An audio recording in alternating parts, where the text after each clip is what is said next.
sekali ya. Jadi ilmu itu diperbandingkan supaya perbedaan-perbedaan itu biasa. Dulu Imam Malik itu punya murid namanya Imam Syafi'i. Itu dalam banyak hal itu perbedaannya tajam sekali. Ya saya ulang lagi, dalam banyak hal itu perbedaannya tajam sekali. Misalnya begini. Ini terakhir percontohan saya fikih, nanti dikaji sendiri.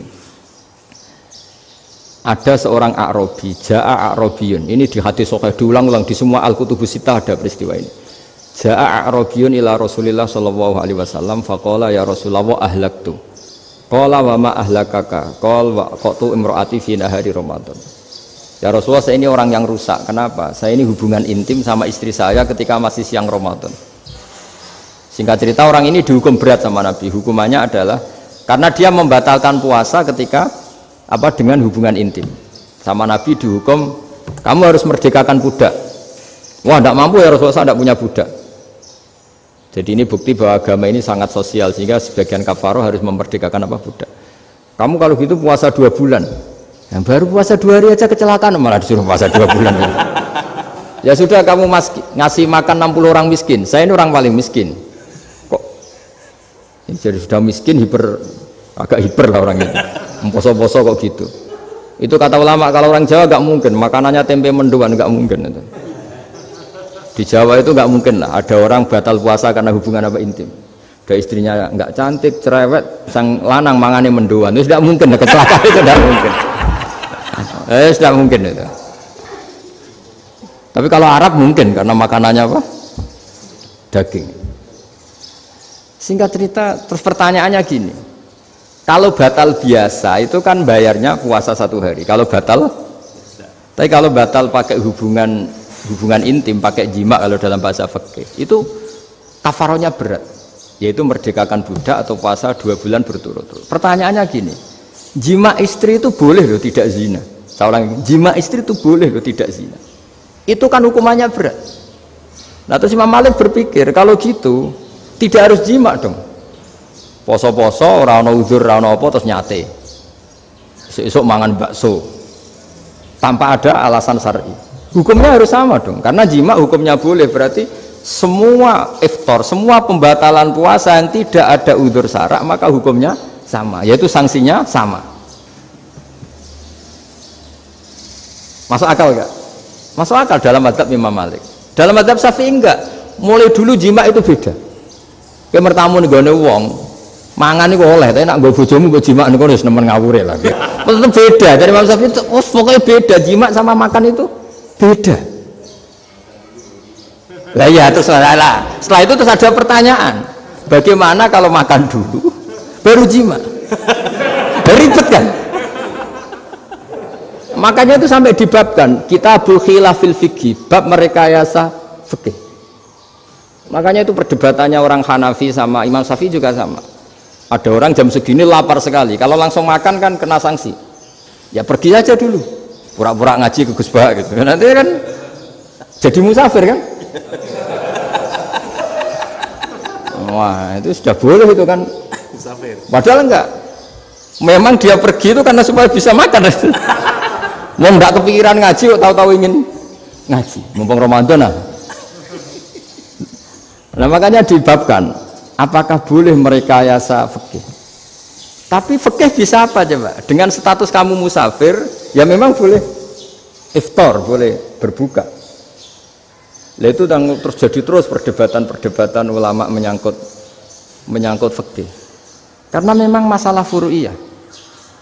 Sehingga termasuk perdebatan kita dalam perilaku. Misalnya adat orang NU kalau habis salam itu menghadap ke kiblat, karena arah terbaik itu kiblat. Tapi sebagian orang Muhammadiyah atau mungkin semuanya menghadap ke makmum. Itu memang teks hadisnya itu kita yang meneliti hadis itu semua syarah itu berdebat. Nabi memuji kiblat itu arah terbaik, oke. Tapi di bab itu Nabi itu aqbala alaina, menghadap ke kita. Lalu pertanyaannya, kenapa menghadap ke kita? Ada mengatakan karena Nabi memang punya tradisi kadang ngendikan. Ya tentu dulu istilahnya tidak kultum, nggak ada istilah itu dulu, 7 menit itu nggak ada. Tapi ada ulama yang analisis begini, termasuk kitab Fathul Bari. Nabi itu tokoh sentral, taruh lagi Nabi itu tokoh sentral. Ini kata kitab Fathul Bari, bukan kata saya. Nah, orang-orang yang imamu kaumi, orang-orang yang jadi imam di daerah masing-masing, tetap kalau sholat itu ikut Nabi. Ikut Nabi, setelah salam langsung pulang. Jadi sebetulnya salam langsung pulang itu ada sejarahnya, karena dia mau jadi imam di daerahnya. Nah, tidak kebayang kalau Nabi itu madhep kiblat. Kalau Nabi madhep kiblat, orang yang masbuk, yang barusan datang, pasti langsung usolli, misalnya fardhu isya'i misalnya, terus makmum Nabi, padahal Nabi sholatnya sudah selesai. Jadi intinya gini, kata Fathul Bari, imam setelah salam itu harus bikin gerakan atau omongan atau apa saja yang menunjukkan kalau sholatnya selesai. Di antara gerakan itu adalah beliau harus menghadap ke hadirin atau menghadap ke utara atau apa saja yang penting menunjukkan kalau sholat ini sudah selesai. Itu fikih. Jadi fikih itu cara menganalisis itu memang unik. Karena kalau Nabi tetap seperti itu, posisi pancet seperti itu, maka orang yang baru datang mengira Nabi masih sholat. Nah, pertanyaannya kalau mereka sudah takbir, malah sholatnya tidak sah. Kenapa tidak sah? Menggantungkan sholat atau mengikatkan sholatnya dengan orang yang sudah tidak sholat. Jadi menjadikan orang yang nggak sholat sebagai imamnya, kan nggak boleh. Maka Nabi harus memaklumatkan dengan gerakan itu bahwa beliau sudah tidak sholat. Karena orang datang dari berbagai daerah. Jadi nganalisis fikih, fiqhul hadis namanya. Itu ulama itu mau tidak mau debat. Karena pertanyaannya itu kenapa? Ya memang mau apa? Karena yang namanya sosial itu yahtamilu muhtamilatin, ada sekian kemungkinan.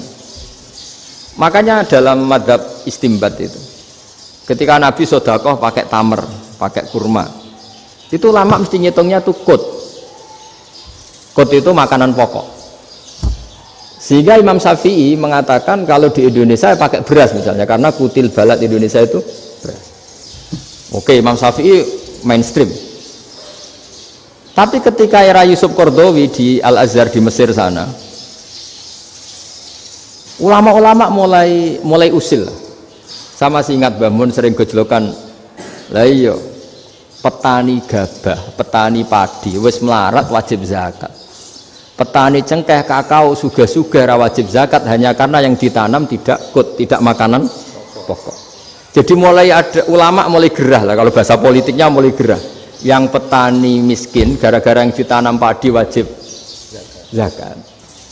Yang orang-orang di sana misalnya di Sulawesi karena tanamannya kakao atau cengkeh tidak wajib zakat karena bentuknya tidak tidak makanan pokok. Geger kan di Al-Azhar geger. Akhirnya hampir semua ulama berpendapat ya sudah sekarang ketika Nabi menzakati makanan pokok itu jangan dihitung sebagai makanan pokok. Wa mimma akhrajna lakum minal ard. Apa saja, ma itu apa saja. Makanya kata Yusuf Qaradawi, ma itu apa saja. Makanya semua tanaman yang menghasilkan uang itu wajib zakat. Nah, masalahnya kitab-kitab Syafi'iyah itu sudah mamlu'ah, sudah penuh dengan penjelasan misalnya fala zakata fil khadrawat, maka enggak perlu zakat untuk kayak kangkung, semangka dan sebagainya. Nah, lalu kiai-kiai angkatan modern kayak Mbah Mun itu sering dapat masukan. Saya pernah dengar sendiri, Yai, saya ini punya sawah 1 hektar, tak tanamin padi, itu enggak pernah kaya saya. Sekarang tak tanamin kangkung malah saya kaya, karena tiap 3 hari panen tak kirim ke Jakarta. Itu orang Indramayu yang tanya. Jadi gak tanam padi gak pernah kaya, tanam kangkung kaya. Nah, karena dia orang soleh, kalau zakat boten. Mau diwajibkan zakat tidak makanan pokok, mau tidak wajib dia kaya. Semenjak itu perubahan di Indonesia ikut. Akhirnya ada zakat, pokoknya asal tanaman yang 1 nisab ya wajib zakat. Masih ada debat lagi. Ketika nanam ingin dipanen, itu dia petani apa pedagang? Karena nanti perdebatannya ikutnya zakat zuruk, zakat tanaman apa zakat pedagang. Kalau sampean nggak pernah debat berarti sebenarnya Anda tidak dosen Islam ini. Berusaha tidak pernah diskusi fikih apa Islam. Karena saya berkali-kali punya tamu itu begini, Gus saya ini pedagang melon, tapi dia penanam melon, jadi pedagang yang agak ingin badi banyak. Itu caranya gini Pak Rektor, Saya misalnya pedagang melon, daripada saya kulak di pasar atau dari petani sudah mahal, nyewa tanah sekian hektar terus ditanami melon. Setelah berhasil, ini dia zakatnya tanaman apa zakat pedagang? Karena dia nanam itu mentalnya sudah pedagang. Padahal nanti zakatnya beda kan? Yang satu 2,5%, yang satu rubul usur sama nisul usur sama usur, 1/10 sama 1/20. Kalau zakatnya zuruk kan 1/10 atau 1/20. Yang satu rubul usur, kira-kira 2,5. Saya ulang lagi ya. Jadi di era modern itu kita jadi bingung, pedagang tapi gayanya petani, petani tapi hakikatnya. Jadi gampangannya gini ya, kalau saya pedagang beras, kok saya kaya raya, itu mendingan nyewa sekian hektar untuk ditanamin beras, padi ya, daripada tengkulak, daripada beli. Akhirnya perdebatannya ini zakatnya pakai apa? Misalnya tebu, misalnya petani tebu. Oh jelas kalau jual nanam tebu itu ingin dijual. Masa apa tiga es tebu berhektar-hektar? Lah kira-kira kalau menurut jenengan ini zakatnya zakat apa? Tijarah apa zakat tanaman? Mentalnya tijarah, mentalnya pedagang. Nah ini saya hanya mau cerita. Khilaf kadang-kadang orang angen-angen. Khilaf itu nggak mungkin enggak. Ya sama seperti NU dan Muhammadiyah selalu khilaf awal Ramadan. Itu memang nggak bisa nggak khilaf. Misalnya begini, saya beri contoh ya. Karena kadang yang khilaf juga nggak pernah belajar. Lucu kan? Tak beri contoh ya. 2001 itu abad keberapa coba? Tahun 2001. Abad 21 abad 20? Abad 21. Jadi meskipun terpaut 1 tahun, padahal abad itu 100 tahun. Nah pikirannya orang-orang Muhammadiyah seperti itu. Hilal kalau sudah melewati garis ufuk, meskipun setengah derajat atau 1 derajat itu sudah ikut bulan berikutnya. Sehingga ya sudah, meskipun sekian derajat sudah dianggap Ramadan. Nah pikirannya orang NU enggak. Harus ru'yah bil fi'li. Itu sebetulnya lagi-lagi sebenarnya tidak masalah NU dan Muhammadiyah, itu di kitab-kitab ya seperti itu. Kita ini nggak biasa goblok ya. Artinya kita yang keluarga kiai tahunya kunut mazhab Hanafi, tidak kunut mazhab Syafi'i. Tapi tahu-tahu ini mazhab NU, ini mazhab itu aneh itu menurut kita ini anggap apa? Mana ada Muhammadiyah jadi mustahid, mana ada NU jadi mustahid. Jadi sebetulnya orang tahu semua lah kalau Abu Hanifah itu tidak kunut, Imam Syafi'i itu kunut. Imam Syafi'i pernah main di masjidnya Abu Hanifah ya tidak kunut, ditanya kenapa tidak kunut? Jenengan itu presiden kunut, tidak sanggup mati Abu Hanifah, dulu ya biasa aja. Sekarang geger ya karena tidak punya kegiatan. Sebenarnya itu nggak masalah, mulai dulu biasa. Saat teruskan ya. Nah menurut mayoritas ulama nunggu ru'yah bil fi'li. Ru'yah bil fi'li itu gini, mata telanjang bisa melihat, karena agama ini menggantungkan perintah itu sama melihat. Kalau kamu tidak melihat itu bagaimana kena hukum? Ibarat gini, Pak Rektor datang ke rumah saya tapi saya nggak tahu, kena nggak saya hukum harus menghormati? Dia datang nggak sembunyi-sembunyi, saya kena hukum harus menghormati ya kalau melihat, kalau enggak ya enggak. Tapi Pak Rektor tetap bilang, tapi saya hakikatnya datang, jadi saya datang itu. Itu kan ribet.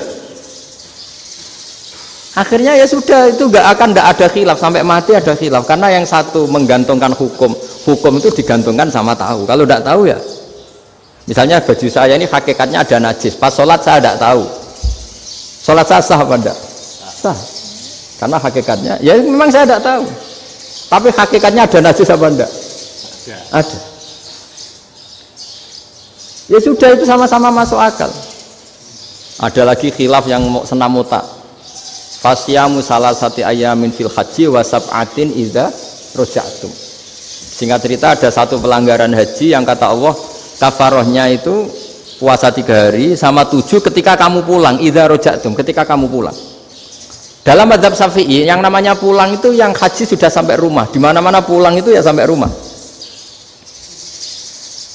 Dalam mazhab Abu Hanifah enggak, ketika orang sudah balik kanan dari Arab Saudi, dari Mekah, ya namanya sudah pulang. Misalnya gini, ini Pak Rektor pamit saya, Pak Haris.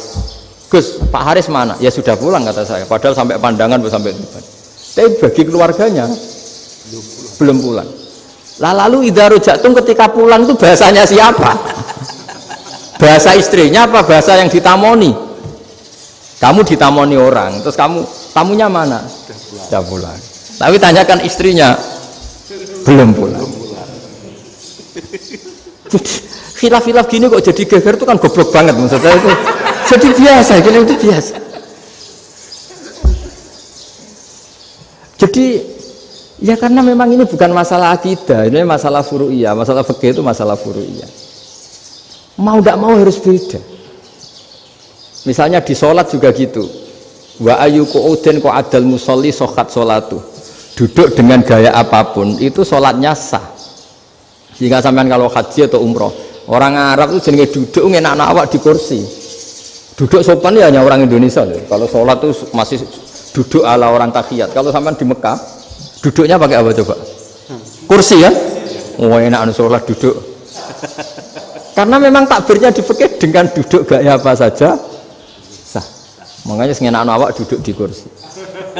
Ribet kan? Mau tidak disahkan itu namanya duduk.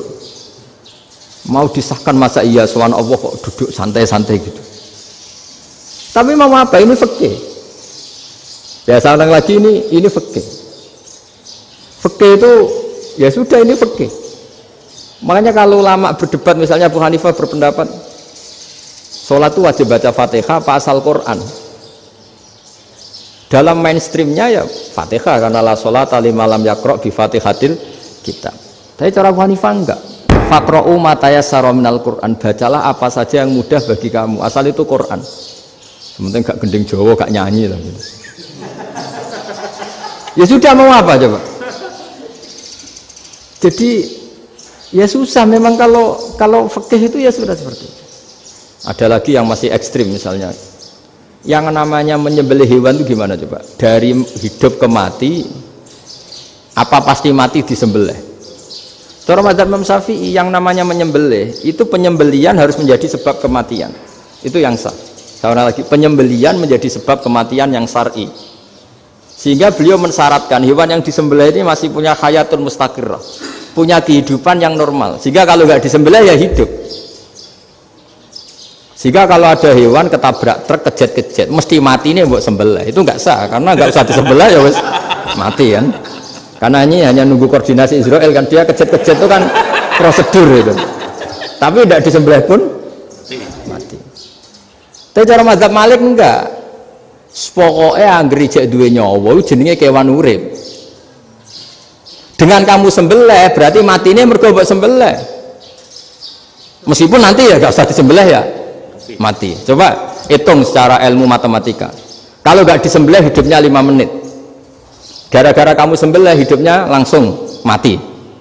Terus dia matinya cara di persidangan matinya disebabkan apa? Disebabkan disembelih apa kecelakaan? Loh, ya debat toh kamu. Sama-sama UMM aja debat.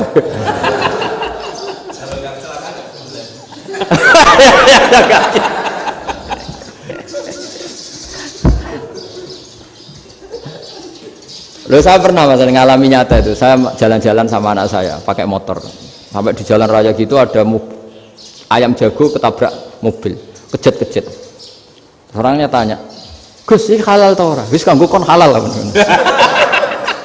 Suatu saat dia nggak terima kan, tanya, "Kenapa Gus?" "Ya nak kiai ra pantes, mosok kewan mesti mati nek tak sembelih, nak kiai pantes." Kata. Karena aku tahu kamu tuh gak kiai, mesti motifnya itu mergo jago, jajal cilik gak tak kokno. Ada kan ayam itu bayi kan gak ditanyakan, kejet-kejet mati rak lah, wong cilik wae. Tapi masalahnya ini kan jago, eman itu. Tapi secara fikih pertanyaannya tadi, hewan yang sudah tidak punya hayatun mustaqirrah, dia hanya punya al hayat al ittiroriyah, dia punya harokah ittiroriyah, dia mati kejet-kejet memang prosedur mati harus seperti itu. Mbok kecelakaan kayak apa, kalau mati kan kejet-kejet dulu. Nah ketika kejet-kejet ini pertanyaannya ini kan hidup apa mati namanya? Enggak, namanya hidup apa mati? Pas kejet-kejet itu hidup. Cara Imam Malik itu hidup. Ya sudah, kalau hidup disembelih ya halal. Karena misalnya nanti kalau nggak disembelih matinya kan 2 menit lagi, gara-gara disembelih mati sekarang. Tetap penyebab kematian itu nyembelih. Penyembelian ini sebab kematian. Tapi kalau Imam Syafi'i enggak, cara berpikir wes nemen, paling roh besok kaget langsung mati. Kalau gitu berarti kamu nyembelih barang mati. Jadi fikih itu kadang unik. Makanya ketika ngitung fikih itu unik ya. Orang keluar mani wajib apa? Mandi kan. Terus Imam Syafi'i ditanya, kenapa kalau orang lahir kelahiran juga harus mandi? Namanya nifas. Fa innal walada waliyun munakidun. Ya, anak ya mani yang menggumpal. Bedanya apa anak dengan mani itu? Jadi fikih itu kadang lucu. Di rumah-rumah tenan juga lucu. Keluar mani wajib mandi. Berarti kalau keluar anak ya wajib mandi karena hakikatnya anak adalah mani yang mengkristal. Terus usia orang sudah di dosen macam-macam itu kan hakikatnya mani. Itu fikih. Nah terus ditanya, kenapa kalau lahir langsung mati tidak wajib disolati? Ya jawabannya Mas Syafi'i lucu. Di mana-mana sholat tuh nyolati mayit. Yang namanya mayit itu pernah hidup terus mati. Kalau itu ndak mayit ya sudah. Jadi kadang, nah iya kan disebut sholat mayit. Yang namanya mayit itu apa? Pernah hidup. Pernah hidup. Nah ini kan ndak pernah hidup. Maka ya sudah seperti itu. Jadi nggak khilaf itu nggak mungkin. Nah kalau qit'atul lahmin, kalau hanya potongan daging, mungkin wah itu tidak manusia karena qit'atul lahmin. Sekarang pertanyaannya, kalau sudah berbentuk manusia, meskipun tidak pernah hidup, nah ini mulai perdebatan karena melihat tidak pernah hidup itu nggak memenuhi syarat, tapi melihat ini sudah suratu adamiyin, bentuknya sudah.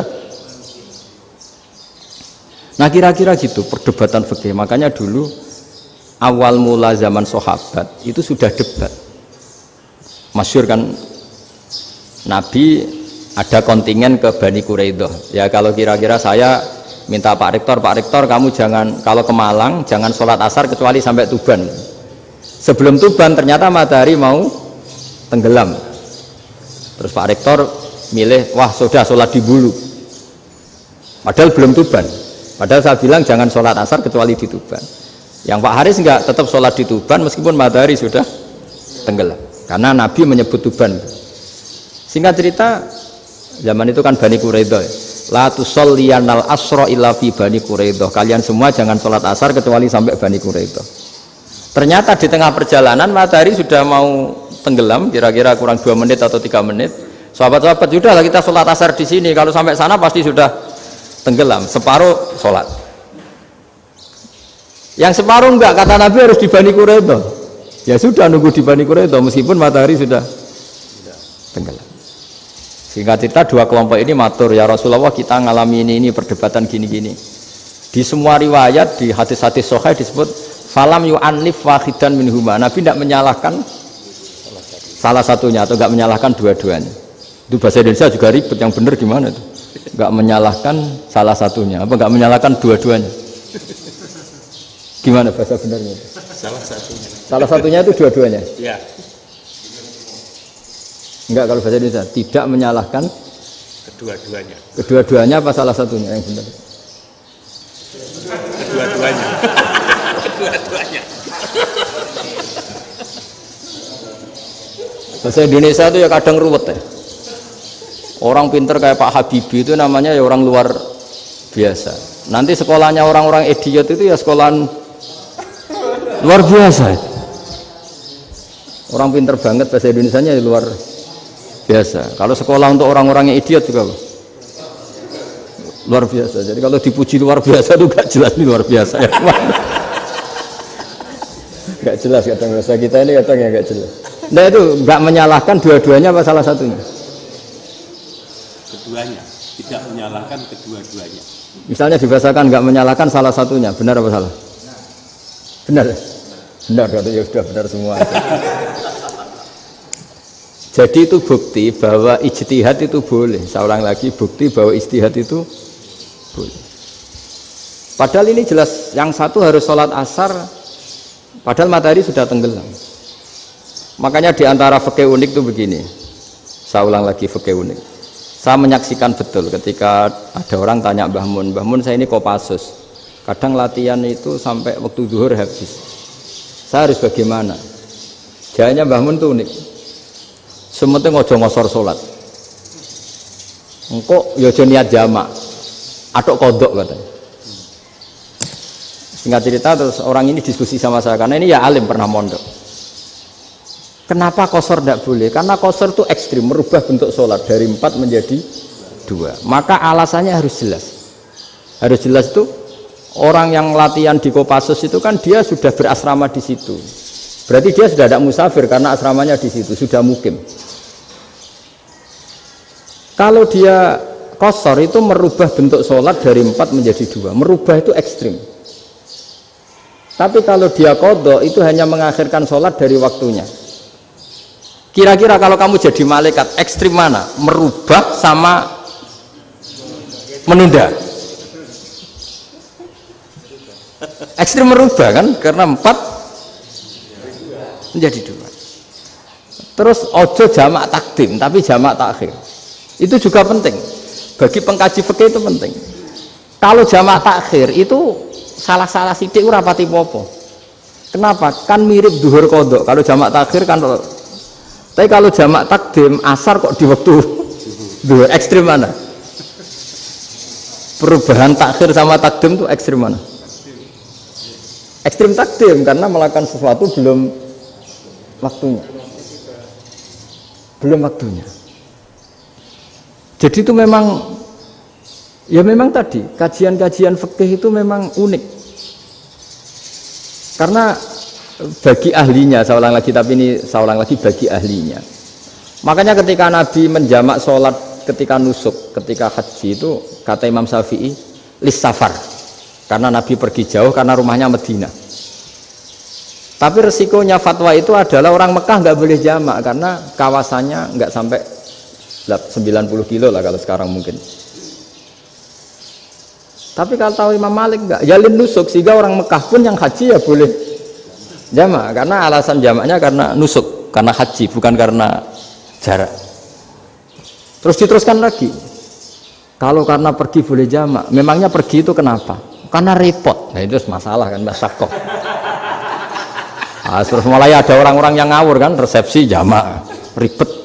Wes resepsi duit utangan kan capek. Wah itu sudah jamak.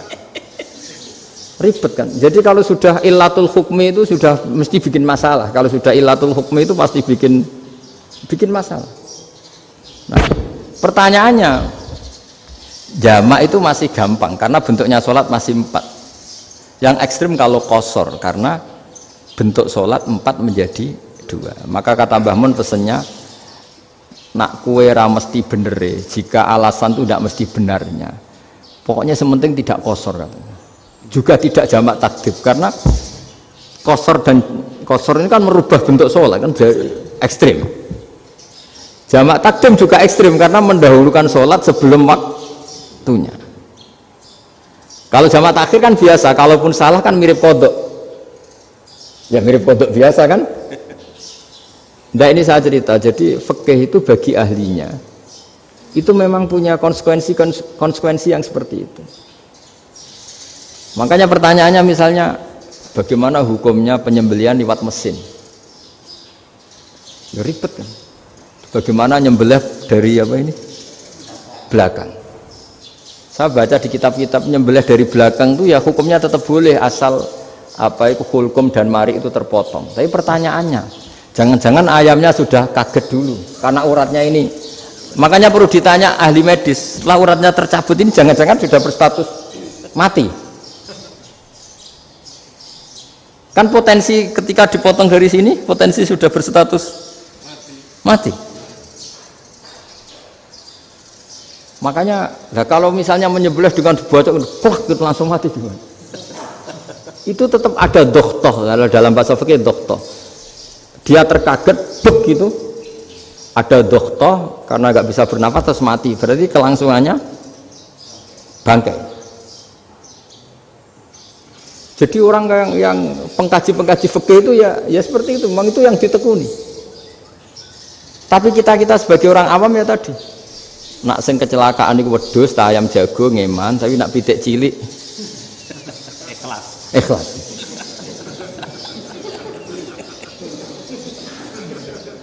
Makanya ada pertanyaan orang-orang, saya pernah ditanya itu ya bingung tenan. Gus, kalau ada orang mati oplosan misalnya, jenengan datang sholat enggak? Ya datang sholat kan, dia orang mukmin, saya tetap sholat. Kenapa? Ya kan matinya oplosan. Tapi andekan tokoh yang mati, kamu sholat enggak? Ya sholat kan dia tokoh. Jadi ribet. Fikih itu ribet. Makanya Imam Nawawi nanti ngendikan gini. Ada orang ngundang Nabi, ya Rasulullah, saya mohon nyolati ini. Nabi tanya, punya utang enggak? Punya. Nabi, saya enggak mau nyolati mayit yang punya utang. Terus ada sahabat datang, ya Rasulullah, utang itu tak ambil alih kami. Berarti dia sudah tidak punya utang. Terus Nabi kerso nyolati. Pertanyaannya, utang itu hal yang boleh. Saya ulangi, utang itu hal yang boleh. Tapi kenapa Nabi se-ekstrim itu? Tapi ketika Nabi mau kondur itu ngendikan gini, ini PR bagi UMM, ini PR.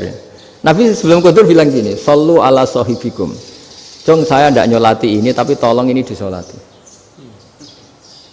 Terus kata Imam Nawawi, dianalogikan atau dikiaskan, siapapun pelaku dosa besar atau mati dalam keadaan tidak benar, misalnya pas dugem mati, pas oplosan mati, itu sebaiknya tokoh-tokoh itu enggak nyolati, karena nanti dianggap penghormatan. Misalnya ketua PP Muhammadiyah, rektor nyolati wong mati oplosan, kan keren. Mati oplosan disolati rektor. Ya sudah, tapi kalau nggak disolati nanti ada tradisi yang keliru, yaitu janazatul muslim tidak ngalami disolati, padahal siapapun yang muslim janazahnya harus disolati.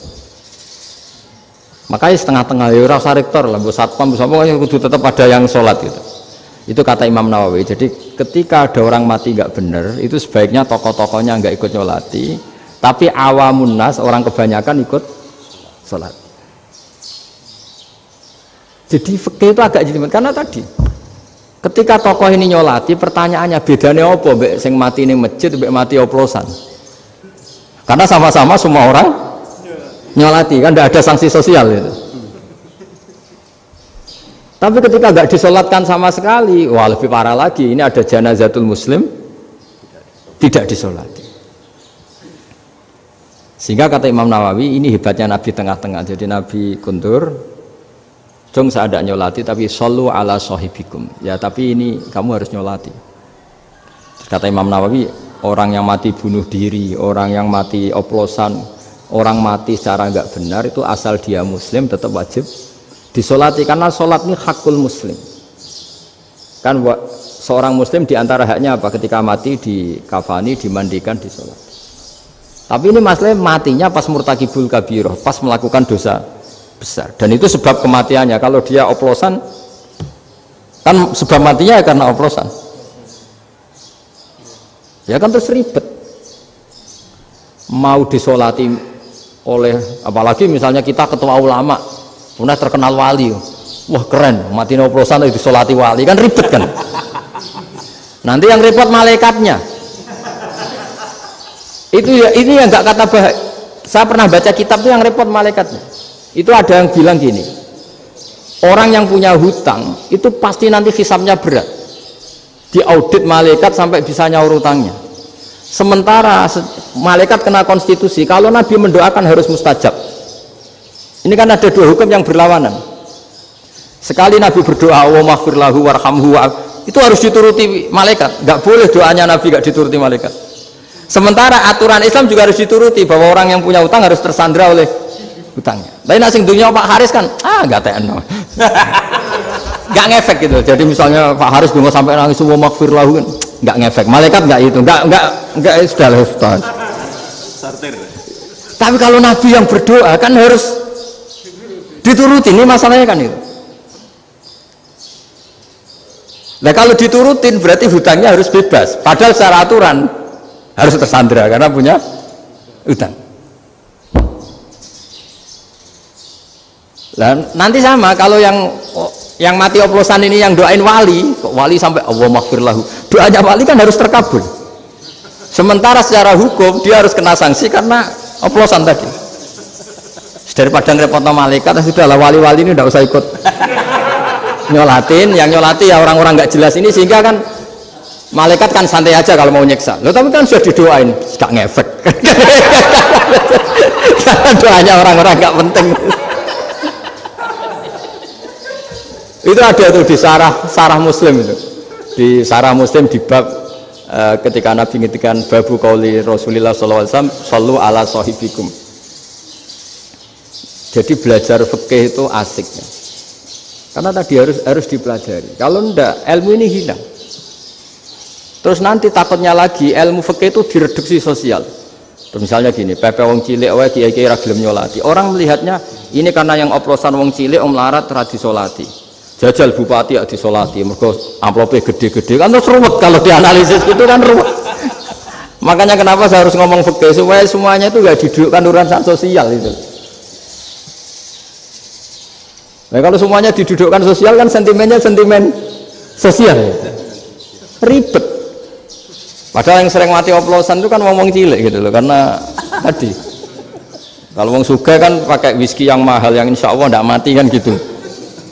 Yang mati kan ya mergo Virtus macam-macam itu kan.